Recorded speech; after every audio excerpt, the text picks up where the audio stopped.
अस्सलाम वालेकुम नाज़रीन, मैं हूँ फातिमा और आप देख रहे हैं वॉइस ऑफ मकरान। ज़िक्री फ़िरके के तारीख़ी मकाम कोहे इमाम में साल 9 का दुआया चौगान मनाया गया। दुआया चौगान में ज़िक्री फ़िरके से ताल्लुक़ रखने वाले हज़ारों अफराद शरीक थे, जिनमें ख़वातीन और बच्चों की बड़ी तादाद शामिल थी। साल 9 के दुआया चौगान में तुरबत, पैदारिक, होशाब, बालगतर, बुलेदा, कोआलवाह, गवादर, पसनी और माड़ा समेत मकरान के दीगर इलाकों के शहरियों ने शिरकत की। चौगान के दौरान ज़िक्र अस्कार किया गया और लोगों में लंगर्स खैरात की गई।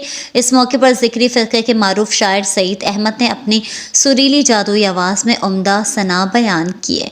इस मौके पर चौगान के इख्तितामी दुआ में मुल्क व कौम और इंसानियत की बाका सलामती के लिए खुसूसी दुआ की गई।